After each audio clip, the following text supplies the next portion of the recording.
Rhodes Media.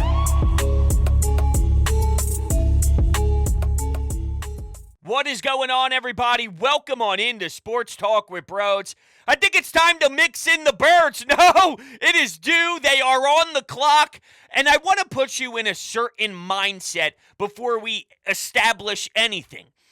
This is a show where pretend it's a Friday night 5, 6, 7 years ago. Each of your boys bring a 30. You hang out at 7 o'clock, let's say, to crack open the first one, and you scream and debate sports, whether it's around the campfire until 2 a.m., getting bit by mosquitoes, whether you're throwing darts in the basement. This is let's have barroom, shoot the shit. Let's go a little crazy. Let's talk about the top quarterbacks in the league, and let's just see what the hell sticks and debate, and then eventually start fighting and getting angry with each other, and that's what it's about. So that's what we're doing today. This won't be, who is it? Collingsworth? This is, no, not Collingsworth, sorry. It's Sims. This isn't going to be the Sims quarterback list, Broads' quarterback list by any means, but when Dallas Goedert, and this is how it sparked, when Dallas Goedert goes on Pardon My Take and says Jalen Hurts is in the top 2, not 2, of course Twitter goes with it, and there's a lot of opinions on it, and I believe that Jalen Hurts should be top 4. There are a couple that I think are more skilled right now. There are a few that I really love.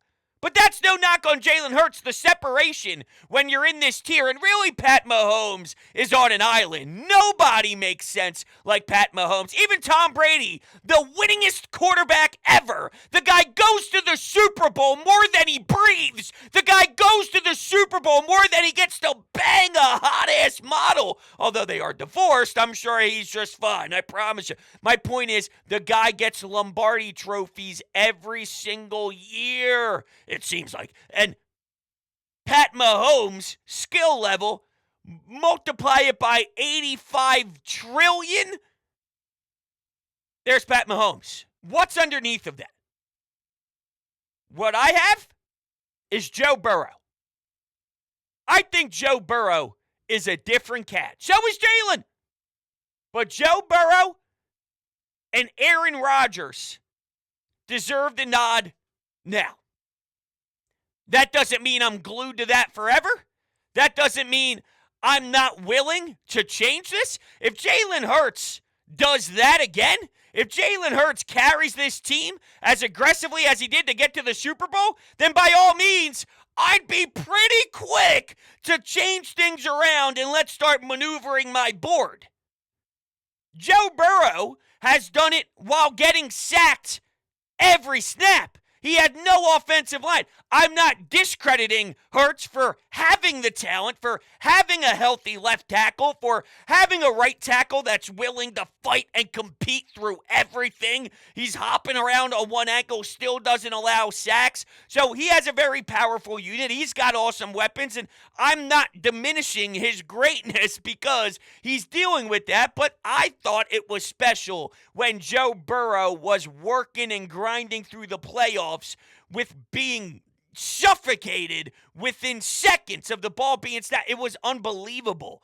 And there's something about the way he carries himself. For right now, I look at Joe Burrow as someone above Jalen Hurts. Aaron Rodgers, we're not talking about building a franchise forever. This isn't a project the next 6, 7, 8, 9 years. If that's the case, of course I'd go with someone in their young 20s, mid-20s, compared to someone who's on hole 17, right? So Aaron Rodgers isn't the projection pick, but it's the right now talent level. If I'm trying to go win a Super Bowl, he only has one. Okay, he probably could have had more in Green Bay and did have some huge losses in Lambeau Field when it's the coldest time of the year and it's scary to go into that place. No. They snatched Aaron Rodgers' soul and moved on while Aaron Rodgers was going home to golf and then joined Pat McAfee's show, where he wasn't going home to do any of that. He was going home to sit in some cave and smoke some weird stuff so then he'd forget what life is. I don't know what the hell he did in there. I don't understand. I don't know what goes through his head. That's what I see, though. Am I being a bad person? Do you see it differently? I love Jalen Hurts. Jalen Hurts is unbelievable. Jalen Hurts, I love the way he is. The guy's unreal. I don't know where Josh Allen stands. It seems his trajectory is taking a dip. Justin Herbert, he battles through a lot of injuries. I don't know how he still played late into the season last year. No one really wins with the Chargers. Their head coach is a Stu Nod. But I haven't seen him have the success yet that Jalen Hurts had. So I can't put him up there. Trevor Lawrence, his ceiling is super high. Still a lot of work to be done between him and Doug Peterson. Lamar Jackson, I think, is underrated. He's not worth it. He's just a runner. And then it rubbed people the wrong way with the way he handled the no agent thing and worked for his deal and wanted a lot of money.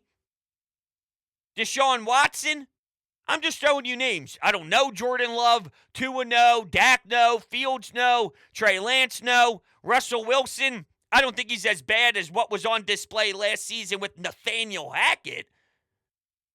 It was so ugly, though. He doesn't deserve the benefit of the doubt, even with all the success that he generated earlier in his career.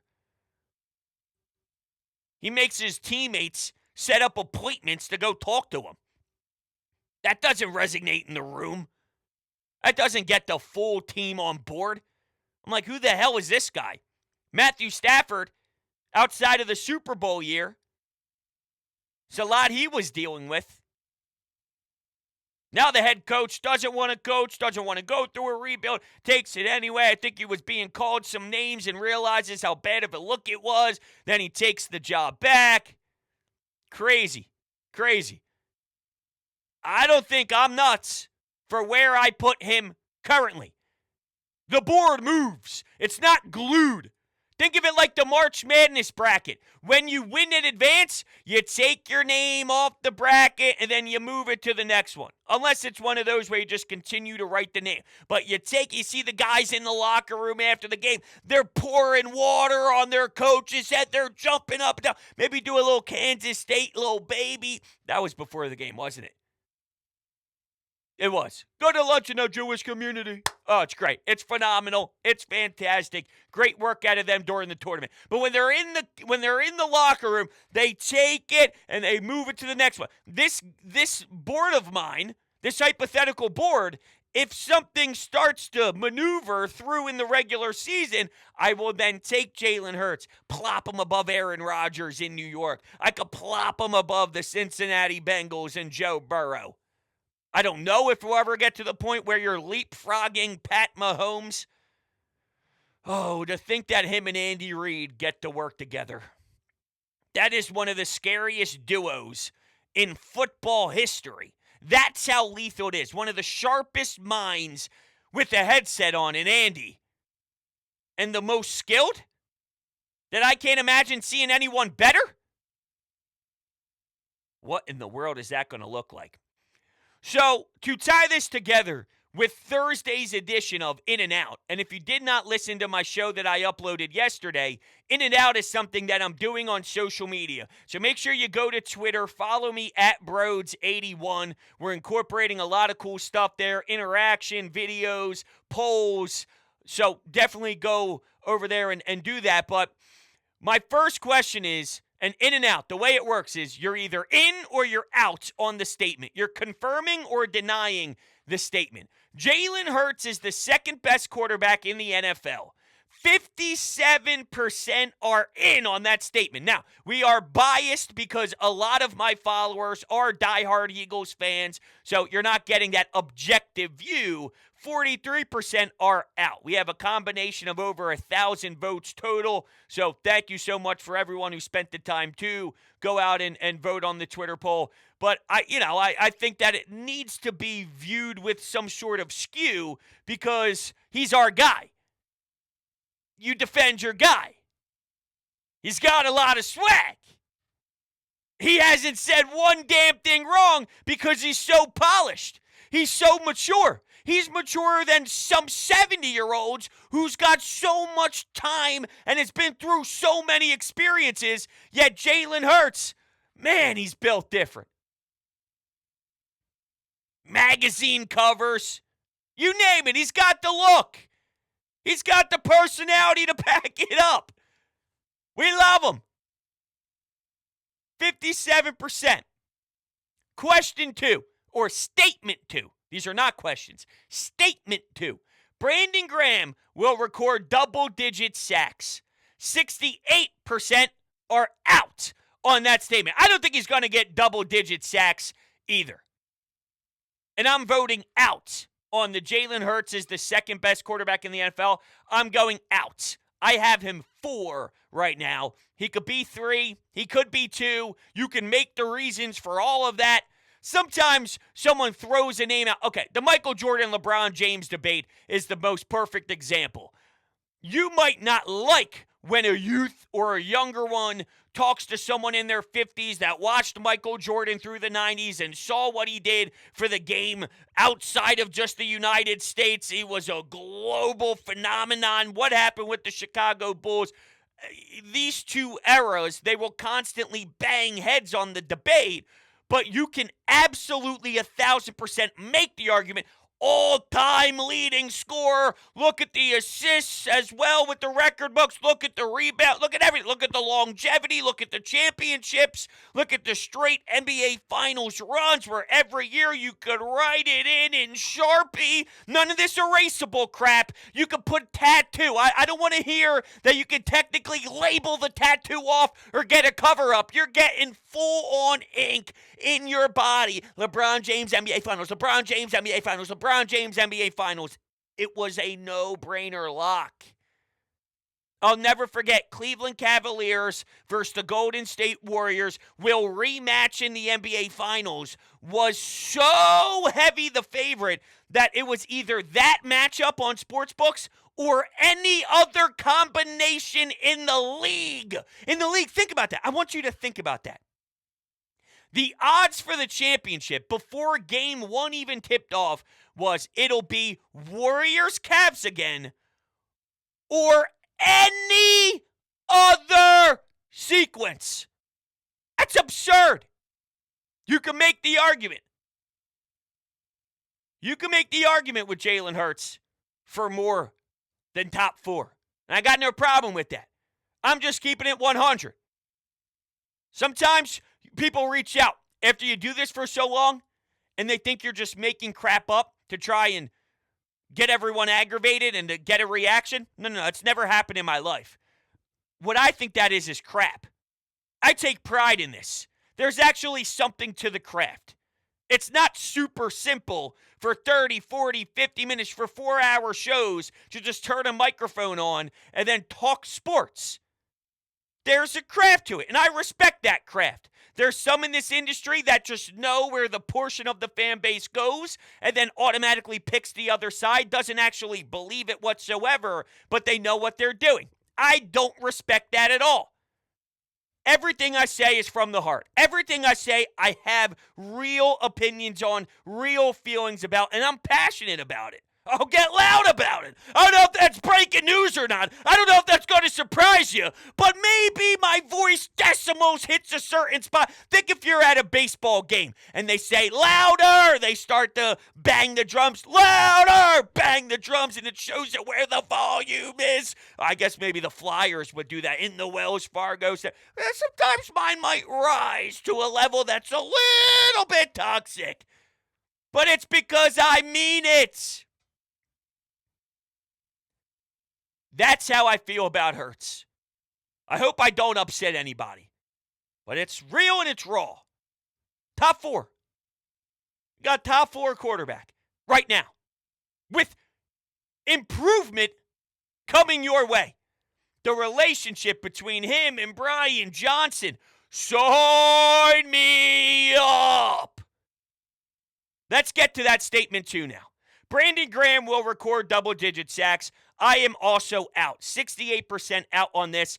I'm out too. In his age 34 season, he had 11 sacks, which was last year. 70 sacks as a team. Unfortunately, we didn't see it happen on that turf in the Super Bowl. They were non-existent.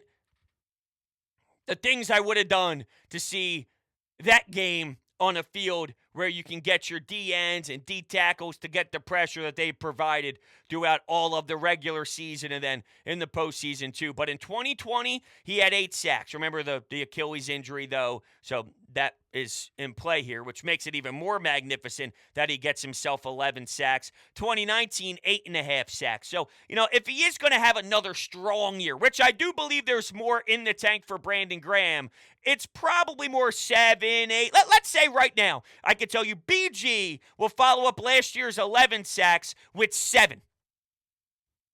I think that's solid. That's really solid. That's solid. Maybe 8.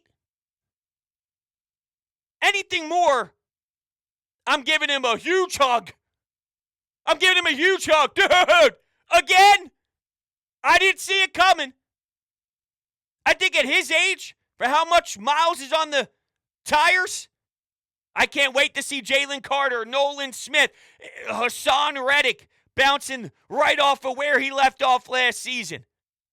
You start to think about this roster. Right now it's downtime. Right now the Eagles slip in between everybody because, well, what's the Sixers going to do with James Harden? And here's the Phillies. Will they back up last year's run to the postseason with another one in the fall? And now the Eagles keep everything in-house. There used to be more to chew on and more to bite into in the offseason and as they start to ramp up for the regular season. I know it's not even August yet, so traditionally speaking, that month, maybe there's something you can lean into more. Last year, we didn't know much about Jalen Hurts, and the debate was more about him and does he have the arm talent? Can he be the leader? He got the bag. He showed his worth. Now we know they're just a great team. So sometimes when you know your team is great, or if you know your team is going to stink, how talkative are they? I don't know. I just feel like we're going to be in August and we're going to say, I can't wait for the first game because I know they're good. I know if they get in third or fourth in short situations, no teams will stop them. They'll have a quarterback sneak. I'm fascinated to see. I hope it's more because last year was probably one of the worst. I'm only speaking from a personal level. I can only show it from my perspective. But last year I thought it was one of the worst in regards to hype up of the year. It didn't really get going at all until we reacted to game 1.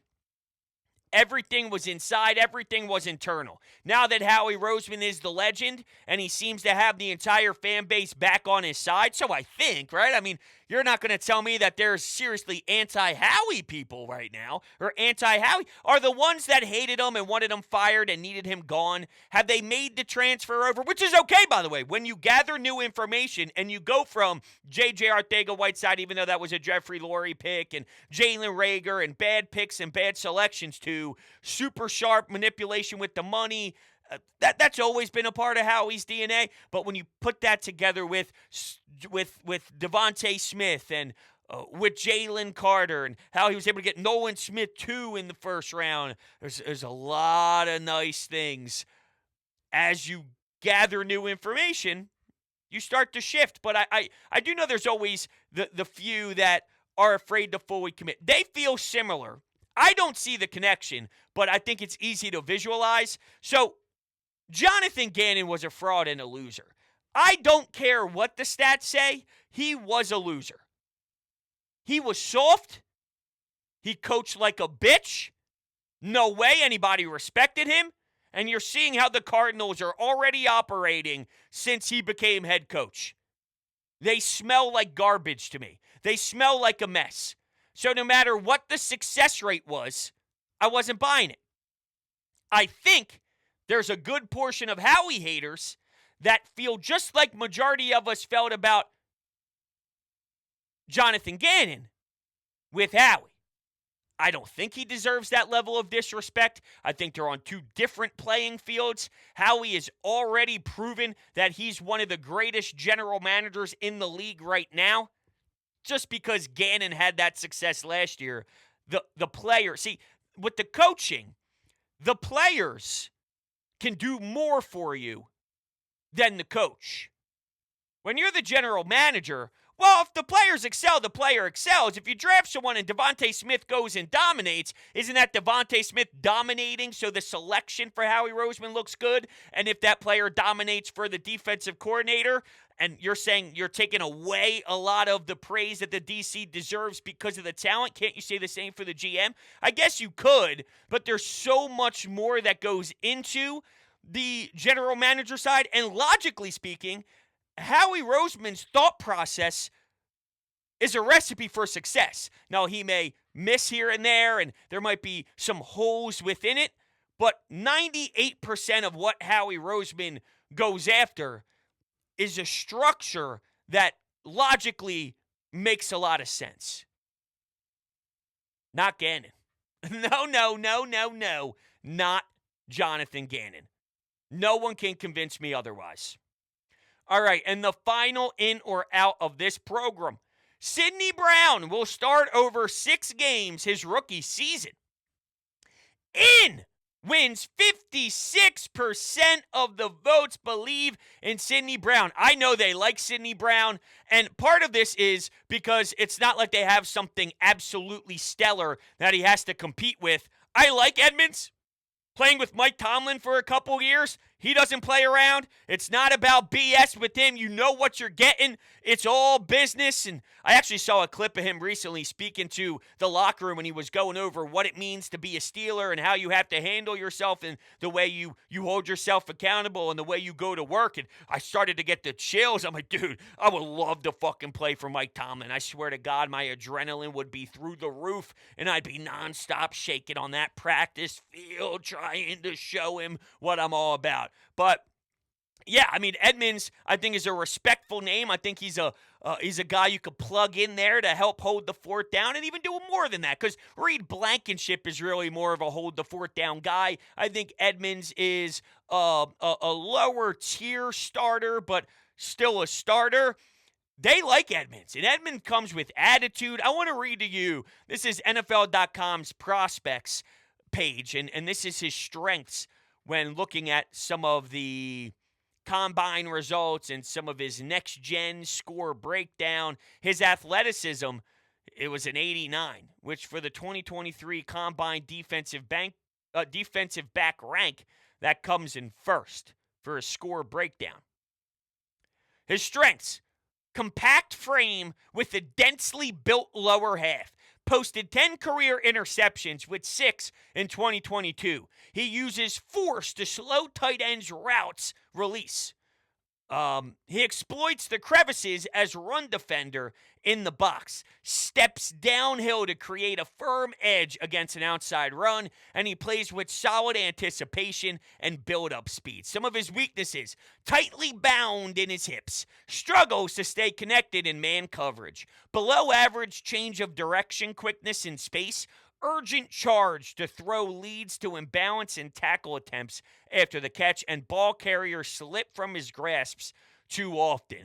Break some tackles. I've seen that happen before. Remember when they played Washington?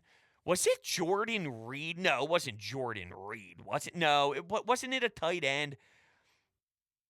Fights through Eagles tackles. I'm going to type in Jordan Reed fight through Eagles tackles, but I don't think that was. Who was it? Who was it? Who was the Washington? Was it the Washington football team at that time? Breaks Eagles tackle for touchdown. No, it wasn't. Who was it? Oh, I'm going to be so aggravated I'm not going to find it. If you remember, it was maybe the first play of the game. Washington scores on Eagles. First play of the game. What's it? It was the right side of the field. No, it wasn't Curtis Samuel. I'm pulling up the YouTube highlights. That's how badly I need to know. I am desperate to find this out. Why was it a tight end? Why do I think it was a tight end? I don't know. I like Sidney Brown, though, and I'm waiting for this to finish with the ads. I'm going to try and BS you while this loads. I also have Dallas Goedert speaking. Why don't we do that? Why don't we play, even though this was, 18 minutes ago I brought up the Jalen Hurts side of this? Let's play Dallas Goedert on Jalen Hurts standing amongst the NFL quarterbacks in this league. Here we go. Well, it would be good if I put my settings right. I suck. And is this the first play of the game? Oh, it was. Whose number? No, that wasn't it. It wasn't the first play of the game. It wasn't the first play of the game. This isn't the game. It wasn't 2021. No. Where's the touchdown? I'm going to give up. I'm going to give up because their first touchdown was a running play. Oh, I'm so pissed. I'm so pissed. Forget it. Here's Jalen Hurts. Let me change my settings. Now I'm uncomfortable. What? Why is it not playing out the way it should? It should. Oh, hold on. Here we go. Here we go. All right, here we go. Doesn't get enough respect for being doesn't get enough respect for being. Do you think Jalen Hurts is doesn't get enough respect for being, because people will do top 5 quarterback lists. I don't know how he's not in the top 5 right now.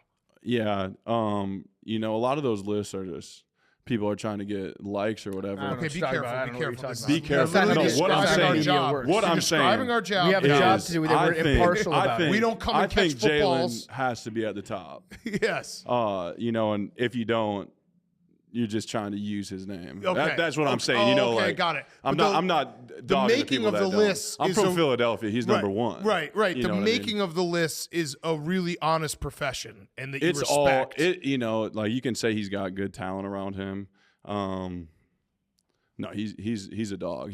He's really good. I think he should be top 3, top 2. It's hard to take anything away from Patrick, and you go down that list, and there's probably 10 quarterbacks that could be in the top 5. Depends on what fan base you are, but personally speaking, Jalen's in the top 2, and he's not 2. Yeah, depending on what fan base we want to antagonize. All right, so there's a little bit of Dallas Goedert. It's cool to see him as, just a guy off the field kind of thing. Seems like a good dude. They also, part of my take that is, tweeted out, I'll end on this. It sounds harsh while you're listening, but the story gets funnier. So I listened originally and was like, where's this going? This is Dallas Goedert on playing for a smaller school. What was it like going to a smaller college, especially now that you're in the NFL? Or people, because all these guys, Ohio State, the Alabama, all these big schools, you went to South Dakota. Yeah, it was unreal. Once I got into my junior and my senior year, it was the easiest football I ever played. I know we played Indiana State once, and their nickel was 5'6", 123 pounds. First play of the game, I run a hitch, he catches, tackles me, and I fall down on him. They bring the stretcher out, he goes off in the ambulance. I see some people after the game. I'm like, hey, man, thinking about your guy, prayers, let him know I'm thinking about him. And he's like, oh, yeah, he's right over there. He was in street clothes. He's like, he just didn't want to play anymore. You're too big. I played a lot of competition that definitely wasn't as good as the NFL. Most of the safeties were probably 5'2" guys. So, running down the seam was really easy. It was a lot of fun, though. It was kind of like I was just playing football in high school still. Yeah. So, it all worked out. That's incredible, dude. I always think about that when I watch Connor McDavid or when I watch Sidney Crosby, because when I played, and the highest level I played was D3 NCAA, not that there's anything wrong with that. Did I say that as if it was no, it was a nice run for me. But, it's that was a difficult level for me, and that was the level that I probably deserved to be at, and there was a bit of a grind, and the game was fast, and you got to move the puck and all that stuff. Imagine toying with pros. Now, he was toying at a college level. It's different, but it's more of I was always more of a role player. I was always more of the in and out of the lineup guy. I play, if we did a weekend series and we're on the road, which means we'll play a Friday night, Saturday night. Let's say we drove up to upstate New York and we were playing, I don't know, Geneseo or Utica College. I'd play Friday night, wouldn't be in the lineup Saturday night. Or I wouldn't be in the lineup Friday night. If we lost, the coach would try and spark some up. I'd be in the lineup on Saturday. And when I played, I'm a stay-at-home defenseman who's just looking to poke check the puck. I couldn't even imagine dominating, taking over, being lethal. Guys are so scared of you, they pretend that they need to be stretchered off the field so they don't line up in a one-on-one coverage. What the hell does that feel like? I don't know, and I'll never know. All right, everyone. I hope you enjoyed this. Just kind of shooting the breeze, if you will. We'll hang out again soon. I promise. I'll see you guys all on the next one.